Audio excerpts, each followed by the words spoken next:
Ujebote, moje ruke. Neka. Pozdrav ekipa, evo nas opet. Danas smo zajedno sa Mislavom Barićem.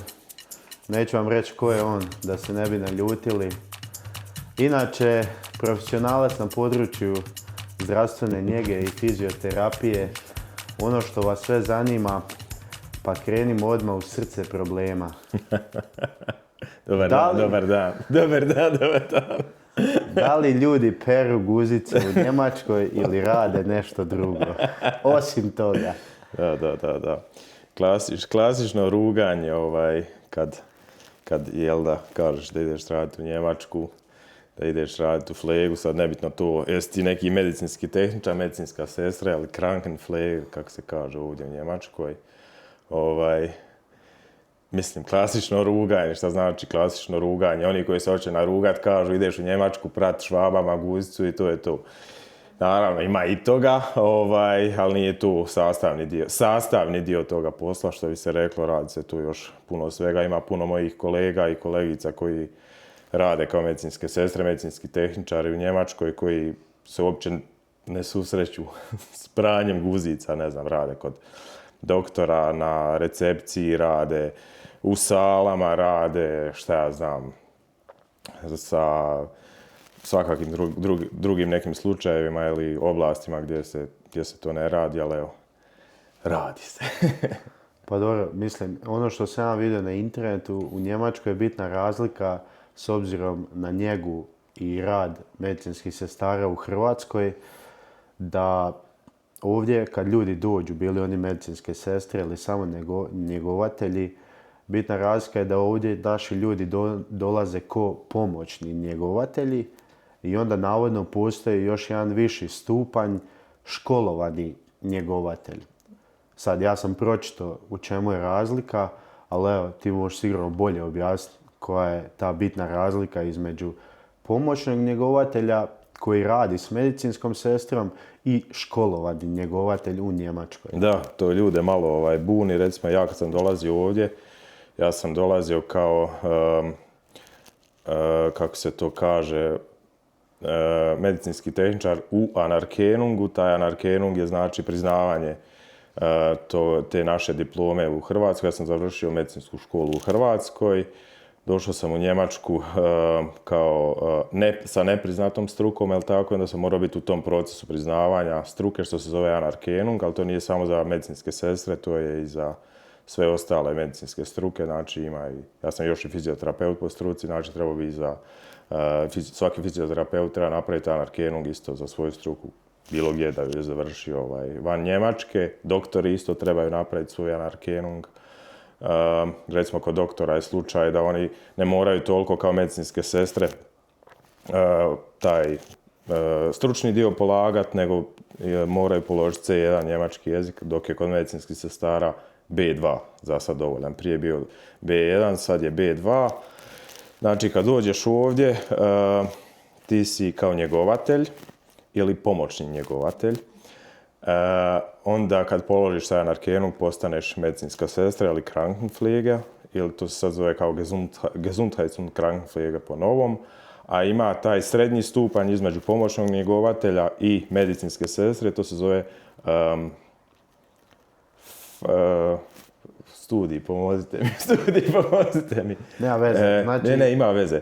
To ti je kao Fachpfleger, nešto između, znači nisi pomoćni njegovatelj, a opet nisi ni Krankenpflege, čak ima i škola tu u Njemačkoj, zato traje 2 godine, možeš davati lijekove, možeš, šta ja znam, sudjelovati u viziti sa doktorom, možeš odrađivati neke stvari, ali ne opet skroz kao medicinska sestra.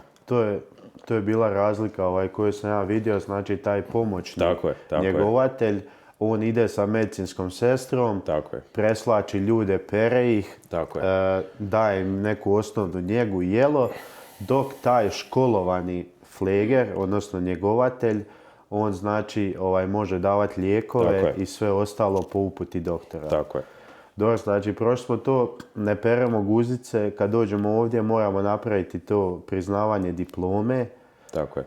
I peremo guzice i poslije i prije i za vrijeme. A što je najbitnije, znači kad neko kreće sad, naprimjer, nebitno Hrvatske, Bosne, Srbije, znači za Njemačku da radi ovaj posao, nekakve 3 najvažnije stvari koje treba znati kad krene busem za Njemačku, šta ga ovdje čeka prvi dan.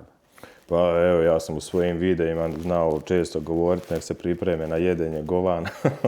To je eto, meni bilo tako na početku. Došao sam ovdje, nisam baš znao njemački, to svi prolazimo kroz te neke faze da nemaš pojma na početku o čem se radi, da li te neko nešto pita, da li ti neko nešto kaže, ali evo, Njemci su jako strpljivi, i pacijenti, i šefovi, i nadređeni, i podređeni, tako da to se tolerira skroz dok ti pokazuješ volju da hoćeš da naučiš, da hoćeš da radiš.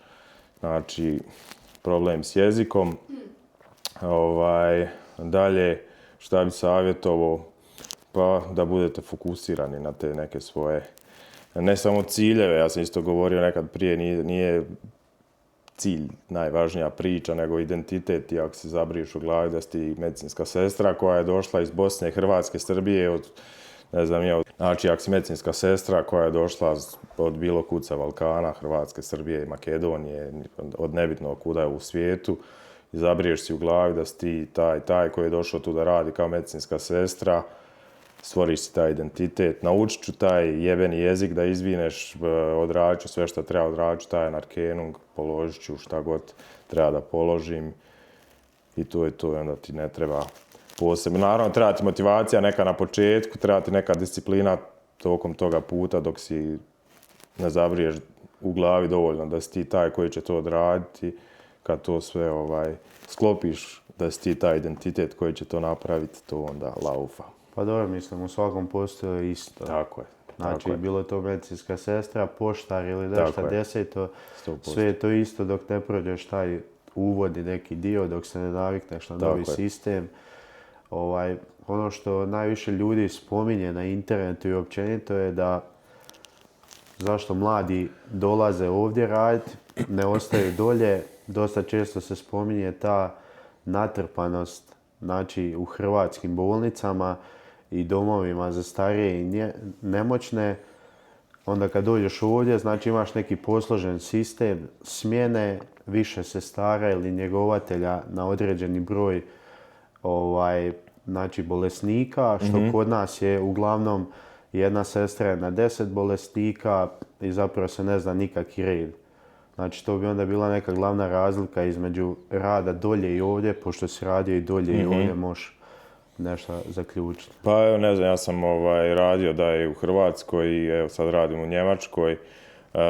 Nije to toliko velika razlika koliko ljudi govore da medicinske sestre dole, recimo u Hrvatskoj, da se ubijaju od posla, recimo možda, ne znam kako je sad u zadnjih 5 godina, ali tad kad sam ja dole bio, medicinske sestre su radile dosta, recimo, u nekim bolnicama po Zagrebu gdje sam ja živio, radile su veći fond sati mjesečno nego što su trebali raditi, a sad da su oni tokom svog tog radnog vremena na odjelu odrađivali posao za, ne znam, 5 sestara. Nije bilo tako, ali odrađivali su puno više sati, ne samo po Zagrebu, nego po cijeloj Zagrebačkoj županiji i po Hrvatskoj isto i Slavonskom Brodu.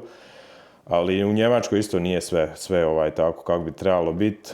Recimo, jučer sam slušao na televiziji 180.000 medicinskih sestara, trenutno fali u Njemačkoj prema tim nekim podacima, te neke televizije njihove državne. Tako da ovdje isto se zna često desiti da radi jedna medicinska sestra 12, 13, 14, 15 ljudi ujutro. Ako govorimo o staračkom domu, isto tako ima nekih klinika po Minhenu gdje evo, ja živim i radim, gdje i ti živiš i radiš, gdje rade isto na 20 pacijenata, što je meni nevjerojatno. Recimo, kad u domu radiš, druga je priča, ali ti radiš tamo sa stanovnicima toga doma, tu su korisnici tog doma, u bolnici su ipak pacijenti, ali nažalost dešava se da jedna medicinska sestra obilazi puno više pacijenata, nego što bi trebala obilaziti. Isto Njemačka se bori s tim problemom manjka medicinskih sestara i nadam se da će se popraviti. Da li medicinska sestra, znači koja dolazi od ozdo ovdje raditi, da li ona znači ide direktno raditi samo u bolnicu ili isto može ići raditi u dom za starije i nemoćne? Može. To ovisi ko šta voli. Može ići raditi u bolnicu, može ići raditi u starački dom. Imaš, ako ćeš mogućnost da radiš taj Anarkenung priznavanje diplome i u bolnici, imaš mogućnost da radiš u staračkom domu. Ja sam radio svoje priznavanje u staračkom domu, jer sam više radio u Hrvatskoj u staračkom domu, pa sam naviknuo nekako na taj sistem rada, pa sam mislio bit će mi to lakše nego da odem sad u bolnicu i da odrađujem tu u bolnici. Recimo, moja žena je odrađivala u bolnici taj pripremni dio, svako nekako radi drugačije kako mu paše. Dobro, znači ljudi si mogu izabrati s obzirom na iskustvo koje imaju odozdo, da li će ovdje doći u dom za starije i nemoćne ili da li će ići direktno u bolnicu. Opet imaju tu opciju da izaberu. Tako. Znači niko ih ne tjera ni ovdje ni tamo, a s obzirom da fali 150.000 ljudi u tom sektoru, onda vjerojatno imaju neko pravo biranja i da se odluče gdje oni žele. Tako je, da. Ali po tim tvojim pričama, znači ono što možemo dati ljudima ko neku najvažniju informaciju, to priznavanje diplome i to. Mislim da to dosta ljudi ne razumije. Ne samo znači u medicinskom sektoru, nego općenito ljudi ovdje dođu, rade godinama, niko uopće ne brine brigu o tom da treba možda otići, provjeriti šta je, da li će mu priznati diplomu, da li mu to donosi više novaca na kraju mjeseca i tako dalje. Dosta ljudi jednostavno neinformirano. Mislim, ja prvi nisam to napravio, pa eto, to u vašem poslu očito puno znači. Da, pa recimo kod nas je to dobro, pošto firma za koju se odlučiš te već na početku upućuje u to šta trebaš napraviti i gurate. Sad je, ja bih rekao, 99% je na tebi. Kad ćeš ti naučiti njemački jezik, koliko ćeš ti brzo to sve sladati, kad ćeš ti to napraviti, znači 99% je na tebi. Recimo, ja sam radio u staračkom domu svoju pripremu, taj Anarkenung, oni su meni rekli trebaš prvo prevesti te papire, trebaš poslati na taj njemački Regierung, onda ćemo te upisati na tečaj njemačkog. Kad položiš tečaj njemačkog, ideš u tu školu koja će te pripremiti za taj ispit državni kao taj Anarkenung. I to je sve tako išlo po redu, sve te oni to tako upute i to je to. Sad što se tiče drugih struka ne znam, a što se tiče fizioterapije je isto dosta slično tako, samo što u fizioterapiji većinom ljudi, manje fizioterapeuta treba i po bolnicama i po staračkim domovima, pa onda fizioterapeuti dolaze u neke privatne firme i onda iz privatnih firmi idu na te ispite i na te pripreme za taj Anarkenung. Recimo medicinske sestre koje su, recimo u Hrvatskoj je sada 5 godina medicinska škola i medicinske sestre iz Hrvatske koji dođu u Njemačku trebaju samo položiti njemački B2 i dobije automatsko priznavanje škole. Ali s nama koji smo završili prije, koji smo završili 4 godine plus godinu dana pripravničkog staža, mi trebamo ići na taj Anarkenung još uvijek, a isto je s kolegama i iz Bosne i iz Srbije i iz Makedonije.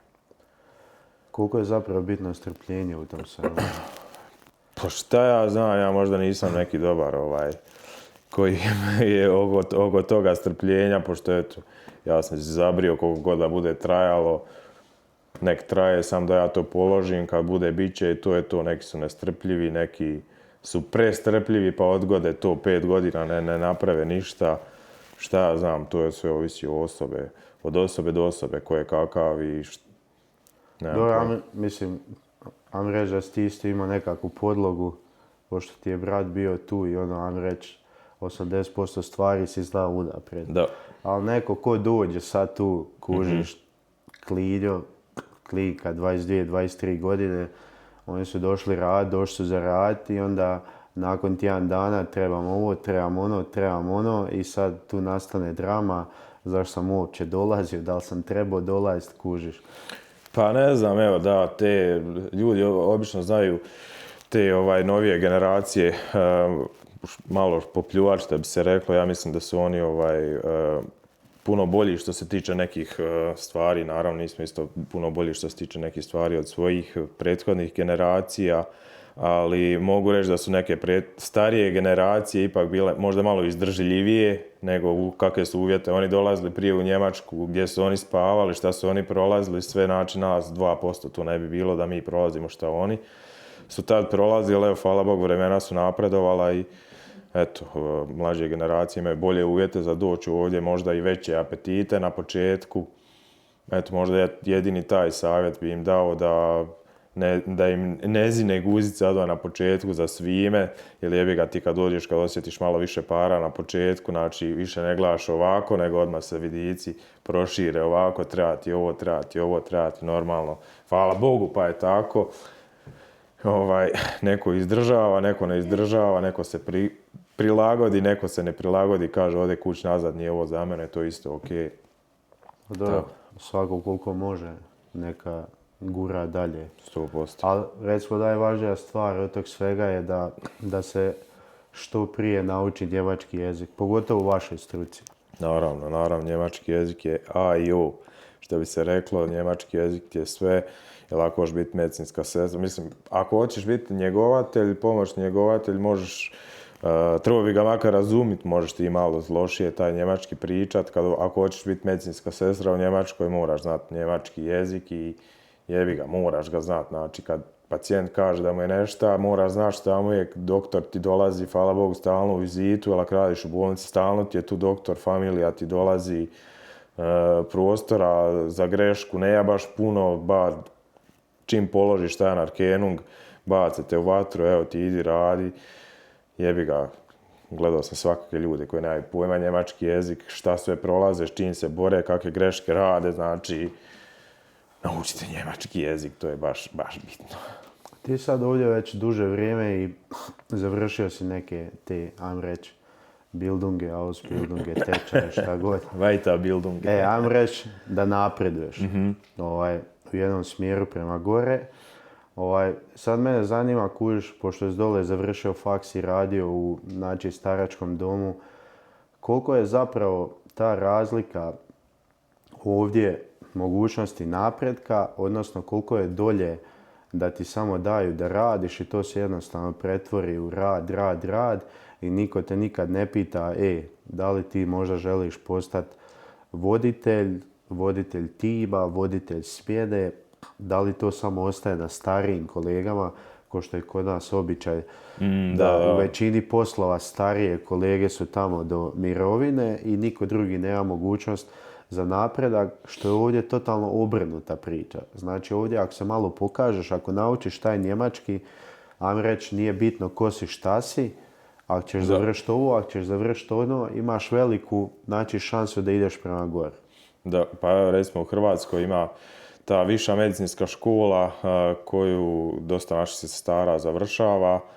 To se isto zaboravio reći, znači kolege koji su godište kao ja i završili 4-godišnju plus staž, ako završe višu medicinsku školu, isto vam ne treba taj narkenung, trebate samo položiti taj B2 da postanete medicinska sestra. A sad to tvoje pitanje, ja mislim da je problem do tržišta, kod nas je u Hrvatskoj dosta manje bolnica, dosta je manje tržište, ukupno te medicine i šta ja znam, tih zgrada, može, ustanova gdje rade medicinske sestre. Šta ću ja da zaboravio si Hrvatsku, ti mali Njemac. Kaže kod nas. Tako da, evo, ne znam, kad pogledaš Zagreb, koliko Zagreb ima bolnica trenutno, a koliko Minhen ima bolnica trenutno, znači puno je veće tržište, tako da puno više treba voditelja, puno više treba šefova, puno više treba menadžera u flegi, puno više treba toga svega ukupno, tako da ovdje ima stvarno prostora za napredak, jako puno. Ja kad sam došao tu u Njemačku, kad su mi rekli ovaj ti je, ne znam, primary nurse, ovaj ti je Stellvertretende Wohnbereichsmanager, ovaj ti je Wohnbereichsmanager, onaj ti je PDL, onaj SPDL, ja nisam uopće znao šta ovi pričaju, ko će te funkcije naučiti biti, to je jako dobro napravljena ta hijerarhija, recimo tamo u prvom domu gdje sam ja radio, ima pomoćni njegovatelj, pa medicinska sestra, pa ima primary nurse koja je zadužena kao za to jedno područje na odjelu, onda imaš zamjenika primary nursa,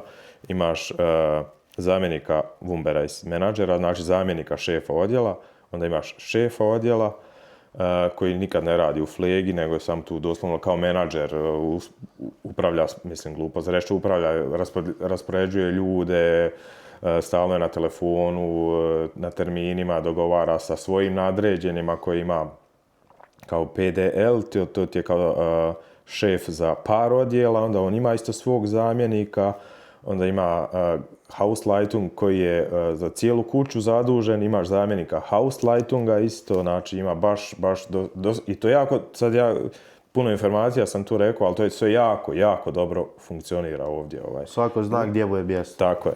Nije da perfektno funkcionira, ali jako dobro funkcionira. Koja je tvoja trenutna pozicija sad na poslu? Ja sada nemam nikakvu funkciju, ne radim više u staračkom domu, radim u intenzivnoj njezi, to je malo nešto drugačiji pristup, radim, to recimo nema u Hrvatskoj, napravit ću, već sam imao dosta upita da napravim jedan video o tome, ali sad ću ti ispričati ukratko, znači radiš kod pacijenta 1 na 1, kod njega si 12 sati, od 8 ujutro do 8 navečer dnevna smjena, od 8 navečer do 8 ujutro je noćna smjena. Stalno si kod istog pacijenta u 90% slučajeva. Znači to su pacijenti koji su na respiratorima, koji dobivaju hranu preko onoga pega, preko trbuha, koji ne mogu se nažalost sami kretati, koji često imaju one kanile na vratu za disanje, tako da trebaju pomoć 24 sata. I trenutno to radim. U Hrvatskoj za sad takve pacijente preuzima većinom, sad da ga reklamiram, firma kao od tvog kuma, tvog brata. Od mog brata, znači ambulantna njega koja se brine za takve pacijente, nažalost još nemamo tu mogućnost da budu 24 sata kod njih zaduženi, ali evo, u Njemačkoj se trenutno isto radi da se taj sistem da se ti pacijenti pozicioniraju u domove ili posebne ustanove za njih, gdje jedan fleger bude zadužen za 3 takva pacijenta, sad i za 4 traže, jer jako puno košta. Njega jednog takvog pacijenta košta od 40 do 45-50 tisuća eura mjesečno. Dobro, je li to što je Dominik radio, znači ko svoj stalni posao ovdje, ako se ne varam? Ne, on je radio u bolnici na intenzivnom odjelu gdje radi moja žena. Pozdrav za Mateu, koja je backstage. On je radio u bolnici na intenzivnom odjelu na neurologiji i tad su bili zaduženi, mislim da još uvijek, tad su zove Pflegeschlüssel, znači jedna medicinska sestra je zadužena za 3 takva pacijenta. Isto, sve što sam ti nabrojao, takve su i oni pacijente dobivali još malo teže. Dobro, eto, mislim, kume, ako gledaš, Dominik Barić, zdravstvena njega, svi koji ste na području Slavonskog Broda i šire okolice, javite se, čovjek dolazi kući, vadi vam krv, govori vam koje tablete trebate piti. Pije vam krv na slavu. Diže vas iz mrtvih, tako da javite se svi na Instagram profilu Dominik Barić, zdravstvena njega. A ako Bog da, on će platiti ručak. Biće i on nekad u podcastu, gost. Naravno. Uskoro premijera, 2 kuma i čuda zdravstvene njege u Hrvatskoj. To će biti debata, parlovonica. Šta si htio reći, taj posao sad koji ti radiš? Ok, u Hrvatskoj sad on to radi, sve se više tih firmi otvara u Hrvatskoj. Jako je teško to raditi, znamo iz prve ruke, da ne širimo sad puno. Prvo ćemo to snimiti na podcastu. Ali ovdje, znači, koliko sam ja skužio, postoji isto dosta mogućnosti da se sam zaposliš i sam radiš neke poslove. Mm-hmm. Da. Ima, to je Domo isto radio jedno vrijeme. Poslije korone, znači, jedan čovjek bude jedna firma. To takozvani kao freelancer, nešto tako se zove, slično, Freiberufler se na njemački to zove, kao sam sebe iznajmiš i napraviš sam, ja sam ta firma, ići ću, ne znam, pošalješ okolo domovima da si ti taj Freiberufler ili bolnicama i sad nekad neki imaju neke uvjete. Obično ovi u Minhenu imaju veće uvjete za te Freiberuflere, jer hoće da ih se riješe, jer puno novaca koštaju. Ali recimo ti kao Freiberufler, ako hoćeš da ideš raditi u neko selo u Bavarskoj gdje znaš da nema medicinskih sestara, dovoljno možeš ići dogovoriti dobre satnice. Recimo za vrijeme korone su satnice bile po 100, 150, 200 eura, znači nenormalni iznosi koji su tad ti Freiberufleri zarađivali. Sad više nije tako, ali evo, postoji i taj dio gdje sam sebe iznajmiš, doslovno budeš sam svoja firma. Pa dobro, to je odlično. Mislim, ko želi uzeti novce, samo treba raditi. Da. Isto tako, nismo prošli smo bolnicu, dom i sad ovo samo zapošljavanje, ajmo reći. I ova još opcija koja dosta ljudi ovdje radi, čak se može vidjeti na internetu u zadnje vrijeme da ljudi prelaze iz svih ovih klasičnih balkanskih početnih poslova u Njemačkoj, pošte, Amazona, sve više i više da li ženskih osoba, tako i muških osoba prelazi u taj ambulante flege. Odnosno taj neki flege koji radiš, dobiješ svoj autić i obilaziš ljude. Da li je to nešto ko što ti radiš sa pacijentima jedan na jedan, samo, ajmo reći, dosta lakši posao, odnosno neke lakše stvari. Pa to zapravo spada pod isto, znači ambulante, pflegedienst, intenziv spadaju pod, znači kad imaš intenziv flege možeš imati ambulantu, a kad imaš ambulantu ne možeš imati intenziv, usko je u biti povezano. I dosta tih intenziv flega u Minhenu imaju te ambulante. I pošto ja znam, to je isto ok, satnice su isto sad dobre, recimo prije su imali oni problema sa radnicima, nisu mogli naći dovoljno radnika, ali posao nije toliko težak, mislim voziš se po gradu, ja to ne volim, vozati se okolo po gradu, ići od pacijenta do pacijenta, pa su govorili kao nije to toliko teško, pa će biti manje plaćeno. Sad su skurili da ne mogu naći dovoljno radnika, i sad su krenuli i njima davati isto veće satnice i ima sad posla ima jedan dobar dečko isto kojeg pratim na internetu, sad sam mu zaboravio ime, nešto život u dijaspori, dobro objašnjava te stvari, snima se iz auta kako radi ambulante, pflegedienst, on je baš radio, bio u DHL-u. Vidio sam ga. Tako da zanimljiv lik i ok. I imaš tamo imaš noćnu, imaš jutarnju smjenu, imaš popodnevnu smjenu.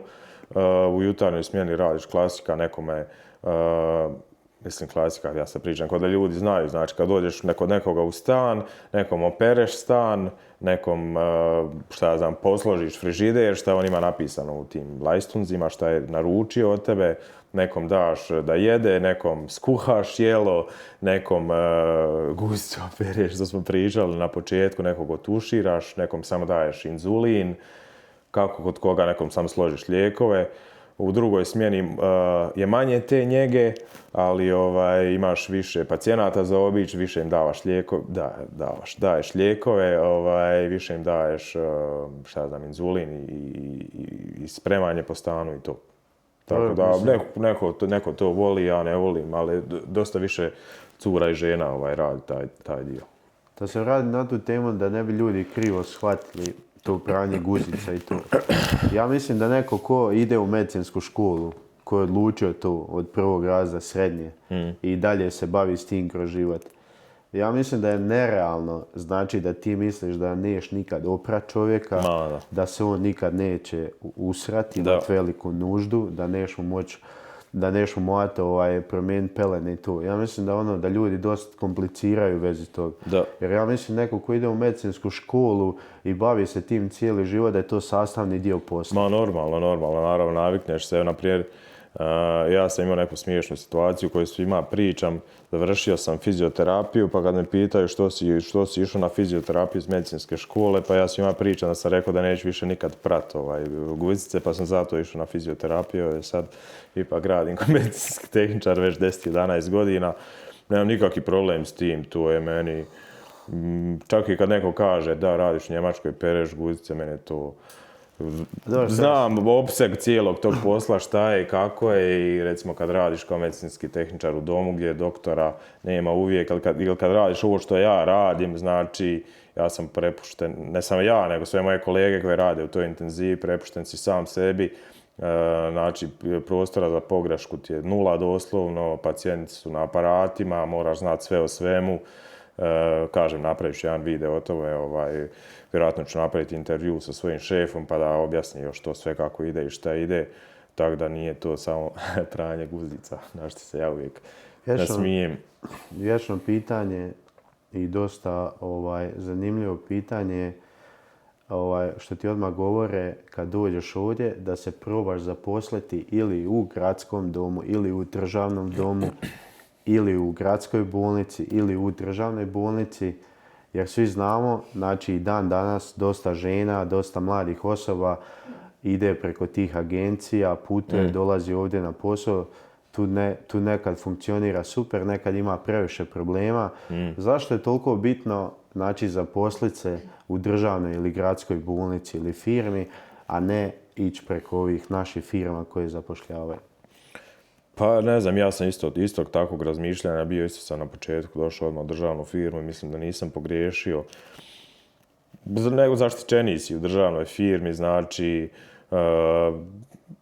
evo, recimo kao kad medicinska sestra, izvinite, kad medicinska sestra mlada ili medicinski tehničar hoće da dođe da radi u Njemačku, kažem, dođeš u državnu firmu, državnu bolnicu ili dom, dobiješ sve kako i šta po redu ide, rokovi su ti i to je to. Znači, imao sam kolege koji su radili u dobrim privatnim firmama i u lošim privatnim firmama koji su ih zavlačili, bit će, upisat ću te na tečaj pa ih ne upišu, platit ću ti taj ispit pa im ne plate, pa onda kad daju otkaz zavlače, neće da im daju diplome, šta znam, svašta se dešava u državnim u bolnicama i domovima se to jako rijetko dešava i puno si zaštićeni i imaš bolje nekih pogodnosti, imaš bolje pogodnosti za napredak, ako se pokažeš dobar, znači nema nekih veza, sad on je prijatelj od Marka, Janka, Zvonka, Pere, sad da ne nabraja, on će biti šef odjela, ne tu te nikakve priče, znači ti ako se pokažeš da si dobar, ako hoćeš da učiš taj njemački, stvarno je to tako, možeš napredovat, ako neš napredovat, ne moraš napredovat, stvarno imaš demokratiju, što bi se reklo, otvorene ruke, izbor, sve je na tebi. Pa da, to je jako bitno da te neko ne zavlači kad si već došao od kuće 900.000 km i znači ulaziš u nešto novo, nešto se tiče posla, a što se tiče sustava. Da. I onda ti je jako bitno da ti je sve jasno. Što možemo reći da ovdje je jasno. Pa je. Šta god ljudi govorili, ovdje je dosta toga jasno na početku i ako slijediš te neke upote, kao što smo rekli ranije, dosta je lako napredovati. Ali evo, znači kad smo već htio sam pitati zapravo kaki je sad trenutno trend odlaska i dolaska, zato što je kogod čita malo na... Gdje ćeš me tu? Pa to je tvoja omiljena tema. Znači, treba reći da je Hrvatska sad u zadnje 2 godine povećala plaće. Ovdje su te plaće još više, ali Njemačka sama po sebi sve ide jako gore. To znamo iz svakodnevnog života. I znači piše, nisam ja izmislio, ljudi se stvarno vraćaju, jer ja mislim da sad neko dolje sa iskustvom može zarađivati između 1.500 i 1.700 eura do 2.000 eura u nekim idealnim uvjetima, ko medicinska sestra, ko medicinski brat. Ovdje, ajmo reći da, ja ne znam sad iz prve ruke, ali ti znaš, ali evo kako kaže internet, ovdje je nekakva plaća od 2.500 do 3.200 eura za taj isti posao ovdje. Malo više, Bogu hvala.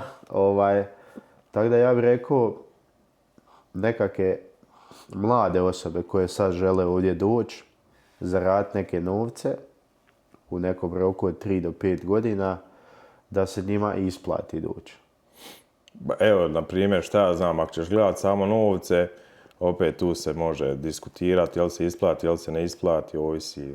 Ako dolaziš sam, puno ti je sjebano, ako dolaziš u paru, puno je lakše, ako ćeš živjeti u većem stanu, logički skuplje, ali isto je ta cijena stanova u Zagrebu, imam isto dosta videa o tome, usporedba nekih cijena i života nas medicinskih sestara u Hrvatskoj i u Njemačkoj, cijene u Zagrebu su stanova isto jako velike s obzirom na standard. Recimo, tebi je dobro u Hrvatskoj ako ćeš imati kao medicinska sestra mlada neku svoju nekretninu u kojoj ćeš živjeti i imati neki auto na kredit, ići na taj posao gdje ćeš zaraditi 1.500, 1.700 i više, 2.000 eura znaju zaraditi, ali trebaš platiti stanarinu u tom Zagrebu. A dobro, moraš i ovdje platiti stanarinu. Pa moraš, naravno, moraš i ovdje platiti stanarinu, samo što ovdje su ipak malo veće plaće. A dobro, gledaj, ja hoću reći, znači, ok, ne može mi sad niko reći, ok, slobodno me ispravite u komentarima, ali dolje ako zarađuješ 3,5 tisuće eura zajedno kao par i plaćaš stan i imaš auto, recimo na kredit i stan plaćaš stanarinu, nemaš svoj stan. Nemoguće je da neko dolje ne može živjeti sa 3,5 tisuće eura. Može, naravno da može, samo što je, kažem opet, sad se vratim na početak, što su opet malo i guzica zinena sve kad dođeš u Njemačku, što ti kažeš, ja imam, ne znam, plaću, bubam 3.000 eura, žena ima 3.000 eura, sad mi imamo tu nešto para, mi hoćemo, nećemo ovaki auto, hoćemo unoliki, hoćemo ići u Dubaj, hoćemo guzica zinena, sve, hvala Bogu, imamo toliko izbora. U Hrvatskoj ljudi se opet malo drugačije ponašaju. Ja sam se isto drugačije ponašao kad sam bio u Hrvatskoj. Znači, nije mi guzica zijevala okolo po Australiji, po Dubaju, gdje sam zinio ovako kad sam došao u Njemačku. Naravno, ima i toga svega. Jebi ga sad, neko voli ovako, neko voli onako. Neko voli u Hrvatskoj malo skromnije da živi. Ima puno ljudi kojima je bolje u Hrvatskoj nego u Njemačkoj. Evo, sad recimo Dobro, mislim, meni, znači, to nije uopće razlog za otići iz Hrvatske. Pod broj 1. Znači, ako ti možeš dolje zarađivati od 3 do 3,5 tisuće eura kao par zajedno, ti možeš imati sasvim jedan pristojan život. To sam htio reći. Ako si mlad, ako si sam, dosta ljudi u vašem poslu dobiva stanove nakon nekog vremena, osigura se i smještaj i svašta nešto. U Njemačkoj. Da. I ako ćeš živjeti nekim normalnim životom, sa mini jobom i tako dalje, ti možeš parat 2000 eura mjesečno lagano. Opet isto ovisi gdje u Njemačkoj, recimo u Bavarkoj, izvinite ponovo, dao mi je neko ožujsko. Znači u Bavarskoj, u Minhenu točnije su dosta veće plaće nego u nekim drugim pokrajinama u Njemačkoj. Tako da opet skuplje su neke druge stvari. Njemačka je 20%, u najmanju ruku 20% skuplja nego Hrvatska. Ali eto, dosta ljudi se žali na taj nekakav porez koji je visok u Hrvatskoj, u Njemačkoj. U Njemačkoj niži porez nego u Hrvatskoj. Tako da ima tih nekih stvari o kojima bi se dalo raspravljati. Vidim ja, imat ćemo mi puno podcasta. Puno ćemo pričati o tome. Tako da, jebi ga, ima sve svoje neke prednosti, sve svoje neke mane. Ja nisam u Njemačku došao, recimo, samo zbog novaca. Ja volim ta neka pravila gdje se, pogotovo tim nekim našim, čuj mene našim, kao da sam Njemac. Ti si, da, pa ti si Njemac, nećemo se lagati. Da, kao ti si dijaspora.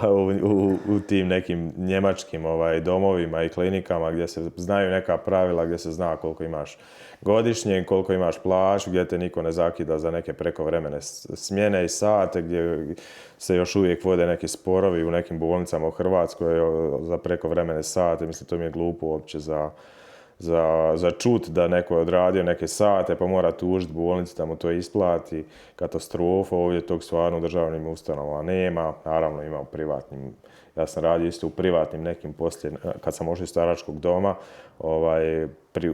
privatluk, ja to kažem, naš, ima svakaki ljudi odozdol naših koji su otvorili firme u Njemačkoj i ponašaju se kao da su još dole u nekim 90-im godinama prema ljudima, pa onda eto, vode se tužbe s njima, ne isplaćuju ljudima plaće kako treba, naravno ima toga i ovdje, ali ne na tom državnom nivou. Dobro, to je lakše ovdje, mislim da ne ulazimo sad u te drame i teme, korupcije i svega, ali mislim da je ovdje to dosta lakše kontrolirati. Ok, tebe će jednom neko izlevati za novce, za plaću, nećete isplatiti, ali to će se jako brzo riješiti. Tako je. U Hrvatskoj jadna žena koja ganja svoje 2 plaće koje su 2000 eura, nažalost, ona jadna mora uložiti još 3 za odvjetnika, 5 da dođe do tih novaca. Ili neke tužbe grupne. I onda kad dođe do tih svojih novaca, ona je potrošila 5, a dobila 2. I onda ljudi, nažalost, gube volju uopće za tim i samo nastavljaju raditi. Glava ponovo ide u pijesak i tak se to vrti u krug. 100%, da. Nažalost, eto, to je tako, ali eto. Čitao sam opet neki dan neki podatak da je Hrvatska po pitanju proizvodnje najbrže rastuća zemlja u cijeloj Europskoj uniji, tako što se tiče Hrvatske, ona puno više napreduje, puno brže nego Njemačka, naravno. bila je situacija lošija nego u Njemačkoj, pa je zato brže i napreduje naravno, ali evo, drago mi je zbog toga, puno je bolje sad u Hrvatskoj nego prije 5, 6, 7 godina kad sam ja ošao iz Hrvatske sada. Naravno, neće se svi složiti sa tim, ali evo, ja znam kako je meni bilo tad, znam kako je ljudima koji su sad u Hrvatskoj. Njemačka nije toliko napredovala u zadnjih 6-7 godina, napreduje naravno, ali eto, još jedna tema za diskusiju. Dobro, ali evo, da se vratimo na ovu temu zdravstvene njege i toga svega, zato što to zapravo je, ajmo reći, goruća tema. Nebitno koliko ljudi se vraća, koliko dolazi, ja mislim da najviše ljudi u tom sektoru dolazi raditi u Njemačku, pogotovo u Bavarskoj, jer su razlike u plaćama nenormalne i nije toliko daleko. Tako da treba, znači, još jednom objasniti nekako ljudima na šta da se pripreme, odnosno šta je najvažnije da kad dođu ovdje, kako da sami sebe pripreme za sve to. Ako možeš, znači, malo više im objasniti tih nekih prvih 10 dana, prvih mjesec dana, kako će to izgledati, čisto da neko ko bude gledao može sebi izvući te informacije, zapisati i onda znaš šta ga očekuje. Pa ne znam, ako hoćete biti freak, ko što sam ja bio, znači meni je bilo najbitnije da naučim njemački jezik. Znači ja sam sebe forsirao na poslu, pričao sam to već prije, forsirao sam sebe da se izlažem njemačkom jeziku, da učim njemački online, da šta ja znam, na poslu vatam se telefona kad se nisam trebao vatati telefona, kad nisam razumio. Znači izlaganje, ulazak u problem, jebi ga, neš nikad napredovati ako ne ideš naprijed i ne guraš se u probleme, poješeš govno 100 puta, zeznit ćeš se, zajebat ćeš se 100 puta, ali nema drugog načina. Prihvati bol, što kažu bodybuilderi, što kaže Novak. Tvoj veliki prijatelj. Prihvati bol, idi kroz bol, jebi ga,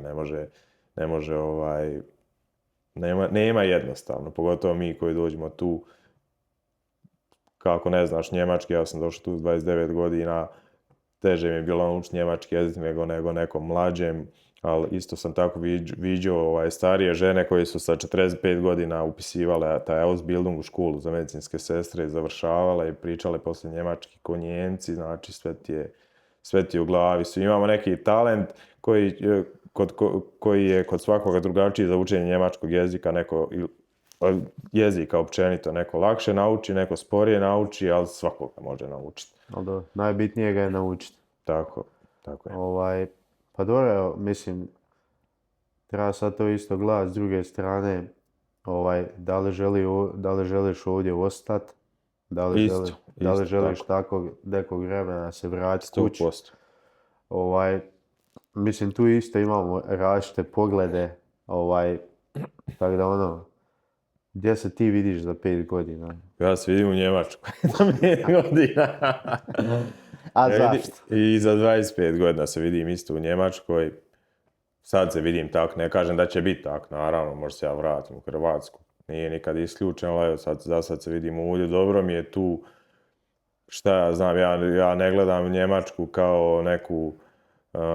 moja neka filozofija je to što sam se ja rodio kao Hrvat u Slavonskom Brodu, kršćanin, šta ja znam, da moram živjeti tamo na tom području, što nam je puno stvari dato po rođenju, da to nekako ne mora biti tako. Ja se mogu birat da ja hoću, ne mogu se birat da budem Njemac, ali mogu se birat gdje da idem raditi, mogu se birat u šta da vjerujem, mogu si sam birat neke stvari i to je skroz ok, ja sam nekako tog pogleda. Ima puno ljudi koji su puno više naravno ja volim Hrvatsku i to sam uvijek govorio, ali ima puno više ljudi od mene koji, kao ti, na primjer, više si domoljub nego ja i više si u tom smjeru da si za Hrvatsku nego ovdje u Njemačkoj. Ti si odredio neki rok koji bi ti bio, recimo ovdje u Njemačkoj, ja nisam, ja sam došao tu da tu živim, da mi tu bude ok, tako da se ne zamaram s njim stvarima. I to mi je isto ok, da ljudi dođu, kažu bit ću 5 godina,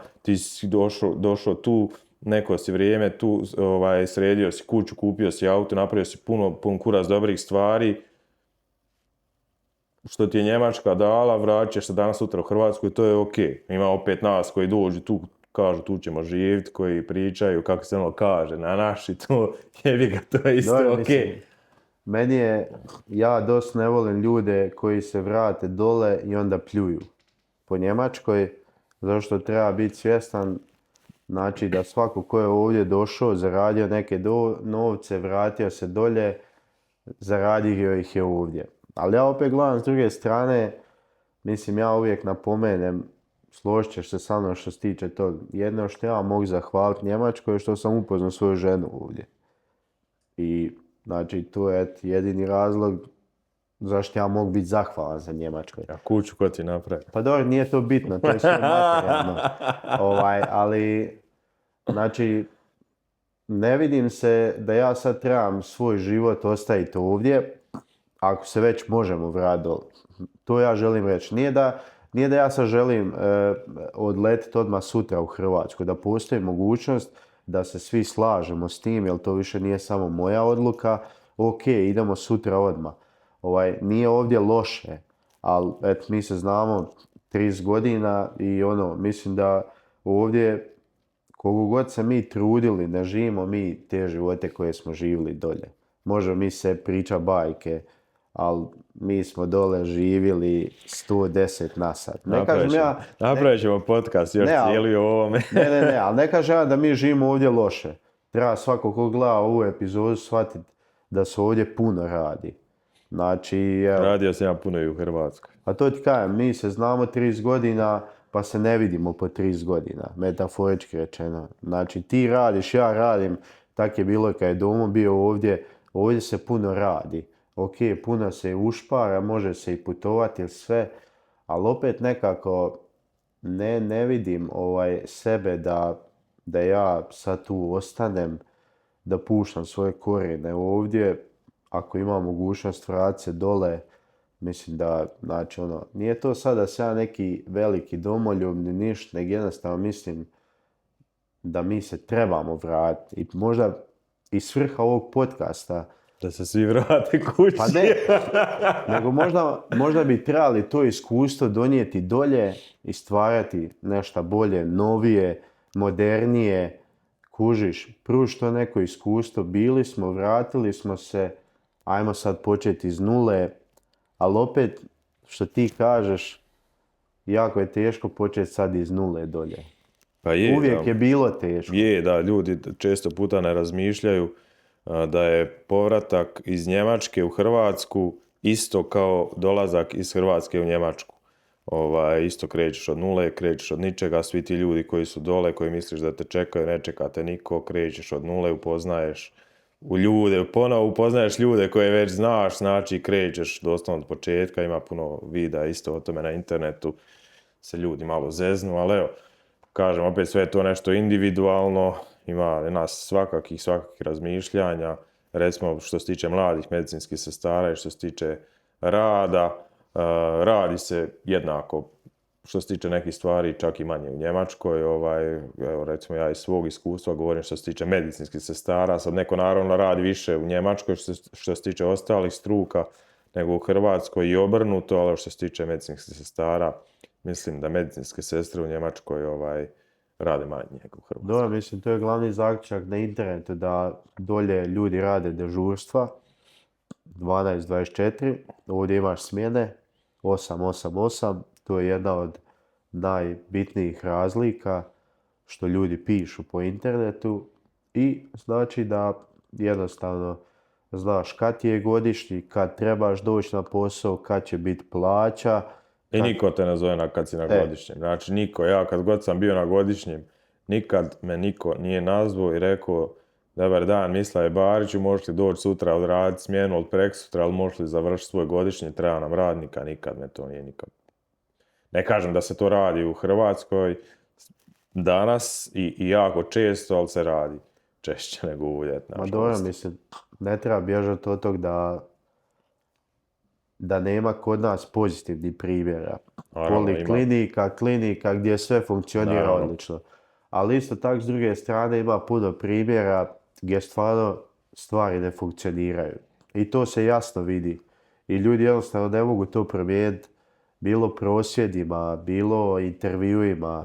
Jednostavno se sve vraća u taj neki začarani krug gdje sve dalje ide i ljudi se jednostavno ne mogu izboriti za svoje. Što znači ovdje je jako lako, ajmo reći. Ovdje ljudi kad su u prosvjedu, nemam pojma, to se jako brzo rješava. Pa ovdje imaju, da, oni imaju tu kulturu prosvjedovanja i štrajkanja. Evo, ja sad znam da čim vozači tramvaja i vozači busa štrajkaju da će se povećati plaće medicinskim sestrama, ali to je kao taj öffentlicher Dienst, kao državna služba, svi koji spadaju po to, štrajk tramvaja, meni znači sutra kao medicinsko sestri povećanje plaće, tako da se ja ne bunim što jedan dan bude gužva, ali 2 dana u Minhenu znam da će mi se povećati plaća.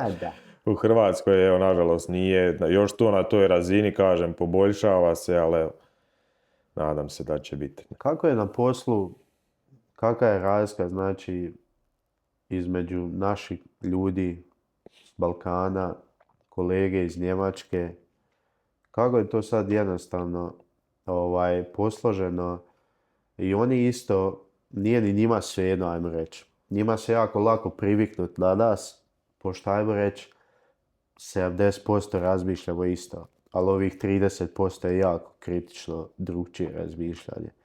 Ali njima isto ko naci nije lako da svako uči njemački, da svaki drugi se ne zove Moritz, nek se zove Ivan, Janko, Petar, Aco. Kako je jednostavno njima, njemačkim kolegama na poslu s vama, odnosno kako je vama s njima? Pa nama je s njima ok, njima s nama ne uvijek ok, ali oni su dosta već navikli na nas, znaš, sam radiš, dosta Njemaca, navikli su na nas, navikli su na puno stranaca i čim vide neko tvoje poštovanje, ne prema njima, nego prema toj zemlji u kojoj si došao, prema tom poslu što radiš i prema njemačkom jeziku, kao najbitnije da pokažeš, ne moraš govoriti perfektno, ali da pokažeš da hoćeš da učiš taj jezik, a ne da pričaš engleski s njima, znači na to se baš ježe. Evo danas smo bili tamo išli nekakav termin, imali za registrirati auto, neki lik je došao, ne zna ništa, jadan krenio je pričati tamo engleski, oni baš to ne vole, oni imaju tu kulturu da vole da se u Njemačkoj priča njemački i ja to podržavam, recimo u Hrvatskoj isto ima sad taj problem sa dosta useljenika koji ne pričaju naš jezik i mi se isto bunimo na to kad dođeš da kupiš kebab pa ti on tamo poslužujete na engleskom, nama isto to smeta, tako da tu mi je skroz ok kod Njemaca. Što se tiče naših ljudi, baš sam neki dan bio na nekakvom tom, što ti kažeš, Bildungu, gdje je čovjek Njemac objašnjavao da, kako je on to, na koji način on to me rekao, u smislu da najbolji medicinski tehničari i medicinske sestre u zadnje vrijeme i najbolji napredak dolazi od hrvatskih medicinskih sestara i da su im tu uz rame naravno još Bosanci i Srbi, mi sa Balkana i Filipinci. Filipinci su isto jako dobri u zadnje vrijeme, tako da... Dobro, azijski narodi, to je uopće poznato da oni svagdje dolaze pripremiti. To uopće nije upitno. Kinezi, Japanci, Azijati, oni su još napredniji od nas, oni prije nego što dođu, oni već pričaju njemački. Znači, to je isto u njihovoj kulturi da su ekstra pripremita nacija. Jesu dosta su onako, vole, što ti kažeš, Azijati su taki, vole, znaš kako se kaže, sve što radiš dobro u životu, uvijek postoji Azijat koji to 10 puta bolje od tebe radi. I jeftinije. Da, tako. Ali dobro, mislim ti kažeš smeta našima engleski, smeta Švabama engleski. Ja sam prvi koji kažem, tužno uopće spominja da kod nas dolaze Filipinci, nebitno ko dolazi, kraj 20.000, 30.000 naši ljudi koji ne rade, a nek mi Bog oprosti i ne žele raditi. A opet, znači Njemačka ko Njemačka, tu se ne slažemo, ja razumijem šta ti kažeš, ali Njemačka isto mora biti svjesna da njoj fali 150.000 ljudi u medicinskom sektoru. I da nije lako ni tim ljudima koji ovdje trebaju hitno, da nije lako naučiti odmah jezik. Oni to vole i očekuju odmah. Ma nije, ne očekuju odmah, oni A nije očekuju... baš, ali mislim oni isto trebaju shvatiti ko nacija da se i oni moraju malo prilagoditi. Znaš, Pa oni imaju tu poziciju da ne moraju toliko, da Njemačka još uvijek, kakva god da je, koliko god da je sad trenutno u krizi, još uvijek motor Europe i oni su uvijek u poziciji da se njima mora prilagođavati i to je meni skroz ok. Ja govorim sad osobno kao medicinski tehničar koji je došao u Njemačku, ja da sam ošao u Francusku, ja bi učio francuski. Ali naravno uvijek će se pojaviti neki ljudi koji će reći neću, meni je dovoljan engleski. Ja sam radio sa medicinskim tehničarima i njegovateljima koji su tu 2, 3, 4 godine, ne znaju beknuti još uvijek njemački, pričaju sa tim pacijentima engleski i nekako ih se još trpi zato što nema dovoljno tog personala, ali nije baš da im to, što bi se reklo, da im se gleda, da to tako ostane, znaš, da im se gleda kroz prste. Stalno ih se forsira, da ih se upisuje na tečaj, opominje ih se i šta ja znam. Tako da eto, ne vole to nažalost i... Pa dobro, ne, mislim, naučiti jezik to je poštovanje svake osobe prema toj zemlji u koju dođeš. Svačam to, ali isto tako, mislim, ja sam ovdje, evo, 4 godine i ja mislim isto da se oni moraju kod cjelina malo više privići na te masovne dolaske, znači drugih nacionalnosti i ljudi sa drugih kontinenata, i da oni kao narod isto ne mogu samo zanovijetati njemački. Ok, treba ga naučiti kroz neko vrijeme, sve to stoji, ali brate mili, u milion situacija, tako je lako pitat na engleskom, jel sve u redu, dobar dan. Pa je, to. Da, ali evo, na primjer, nisu to neke drame tolike koliko oni to naglašavaju i očekuju. Ja mislim da i s njihove strane je to dosta jako lako i jednostavno da se i oni malo prilagode. Oni ti jako, ja opet ponavljam, te bildunge na koje sam išao, nas su dosta često učili kako sa radnicima komunicirati, kako komunicirati sa svojim nadređenima, kako komunicirati s pacijentima, dosta se forsira taj njihov, ti međuljudski odnosi, cakice, neke trikovi, i Švabe ti jako dobro znaju kad bi oni, to što si ti pričao, rekli, ok, naučiš njemački, možeš sad pričati engleski, ali kroz neko vrijeme moraš naučiti njemački, da to ne pali. Znači, kod njih ti je priča, dok ti nije hitno, nije ti ni bitno. Imaš jedan dobar primjer nas koji smo došli iz Hrvatske i medicinske sestre koji su došli iz Bosne. Ja kad sam išao s njima na taj Anarkenum kao medicinski tehničar i priznavanje struke, puno brže su naučili pričati njemački, oni iz Bosne, nego mi iz Hrvatske. A zašto? Zato što mi tu nismo imali ograničeno boravište u Njemačkoj koji je vezano za struku, a oni iz Bosne su imali 2 godine da nauče njemački, da polože Anarkenum. Da viš kako su naučili. Puno bolje nego mi iz Hrvatske. I opet dolazimo do toga, dok ti nije hitno, nije ti ni bitno i tog se oni drže i to jebi ga pali. Funkcionira. Da. Pa dobro je da to isto dosta ljudi ne zna, možemo objasniti. Da. Ko nije u Europskoj uniji, da mora ishoditi Da, vize. to je ono što si ti rekao na početku, dolaze preko agencija koje ih često nemaju svi sreću da odu u državnu firmu. Recimo neke agencije šalju, imam nekih kolega jako dobrih koji rade u privatnim firmama, neki u boljima, neki u lošijima i to se vidi po tim njihovim napredcima. Evo, onaj ko dođe iz Hrvatske, nema, i tad nije imao, to je 2015. čini mi se, ali tako, nije imao rok do kad to mora sve. U biti imali smo rok do kad moramo to riješiti, ali nismo imali rok, to jest ne rok, nego taj uvjet da se moramo vratiti kući ako ne uspijemo. Da. Znači oni potpisuju ugovor ako ne uspiju riješiti taj Anarkenum, da se moraju vratiti nazad i o tom se radi. I onda ako ne uspiju to riješiti u tom određenom periodu, onda to bude, mogu ostati tu, ali to bude povlačenje tog rekšuca, sudovi, naganjivanja, bla, tako da 99% njih položi, ali mi je bitno.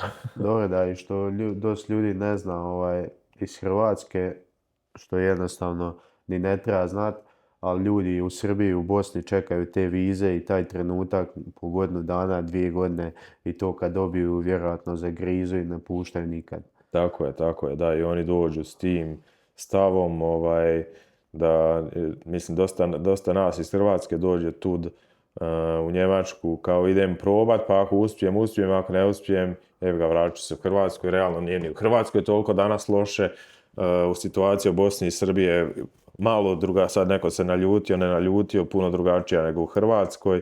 I što ti kažeš, oni imaju čak i neke bingo lutrije gdje dobiju nešto ko ono u Americi, tam tombola, da idu tamo vizu, dobiju preko toga jadni i to ljudi dosta iskorištavaju. Ja imam stvarno jako puno kolega iz Bosne i Srbije, medicinara koji su brutalno dobri radnici, dobro znaju jezike i baš se vidi da su iskoristili, 99% njih, sad da ne pretjerujem, iskoristili tu šansu. Možemo isto malo iskomentirati privatni život. Dosta je često sad na internetu aktualno i zanimljivo objavljivati video kako sunce izlazi i kako sunce zalazi i ti si još na cesti i nisi došao u stan i tak dalje i tak dalje. Ja mislim da ovdje je svima tako na početku. Ja isto kad sam došao, pošta, ujutro udeš, šta već dođeš, ali nije to zato zbog posla, nek to je zato što ti odozdo 80% ljudi dođe sa svojim utezima na leđima, želiš te utege što prije skloniti. Znači, da li su to dugovi, da li su to da želiš nove patike, želiš iPhone, želiš auto, želiš otići u Dubai. Svako ima svoje razloge. Nemaš djevojku, nemaš djece, nemaš žene, nemaš prijatelja i samo rad. Dok sve to ne riješiš i onda vidiš polako sunce izlazi, sunce je još na nebu, a ti si kod kuće. Tako da, ajme reći, ti prvi godinu dana je svima tako. Ali treba malo objasniti isto ljudima taj privatni život ovdje, da znaju iz prve ruke da se to sve ne svodi samo na posao. Pa naravno da se ne svodi na posao, jebi ga,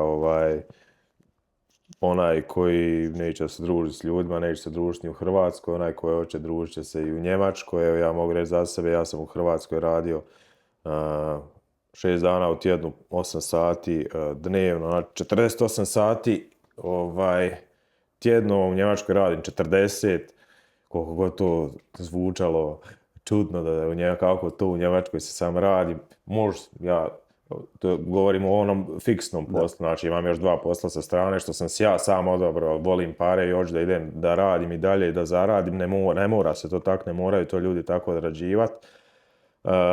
Družio sam se s ljudima u Hrvatskoj, družim se s ljudima i u Njemačkoj, ne družim se naravno toliko s Njemcima i ja više gledam da se družim s našim ljudima, imamo neke prijatelje i Njemce, družimo se i s njima. Stvarno, evo, što se tiče društvenog života, jebi ga, kako si poslužiš u glavi. Drugačije je to danas, nekad si ti kao gastar, ko moj džed Josip i drugi Josip, oba dva se zovu Josipi, kad su ošli, ne znam ja, 70-ih, 80-ih, radili su jadni po 12, mislim, jadni, sve je to bilo lijepo plaćeno, tako su se birali po 12 sati dnevno, živjeli su u malim sobama ili u stanovima sa njih 10 ljudi.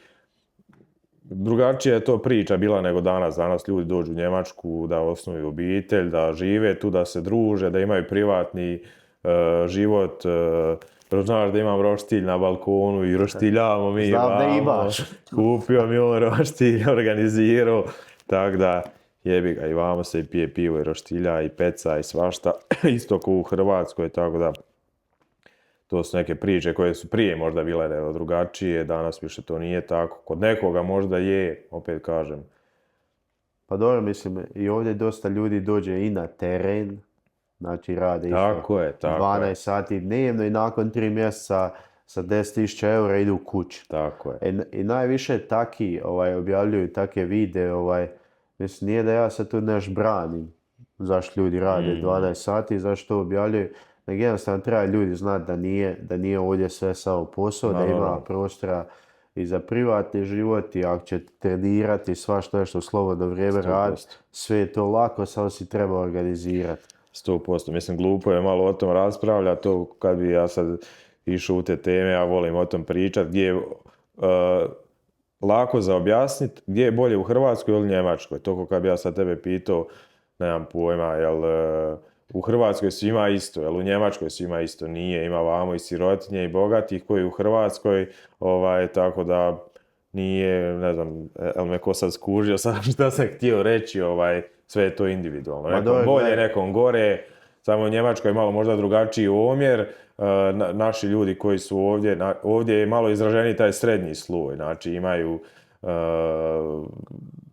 srednji, neko kaže srednji niži sloj, neko kaže u srednjem višem sloju da radimo, uglavnom puno naših ljudi je u srednjem sloju. U Hrvatskoj je to malo drugačije, srednji sloj je puno kaska za njemačkim srednjim slojem, sada ne ulazim opet u to, puno je veći omjer između bogatih i siromašnih. To je da. I treba reći i napomenuti da se ovdje dosta ljudi ne zamara toliko materijalnim dobrom, odnosno koliko imaju, to još prvo skušati. Pa naravno, evo sad naprijed, ne znam, ja kupio ovaki auto, ovaj kupio onaki auto, tu se ljudi s tim ne zamaraju, jer uopće nije bitno na cesti šta voziš, jer svako može uzeti 3 platne liste, otići kupiti neki auto, naravno opet se svodi na to možeš li ti taj kredit plaćati ili ne možeš.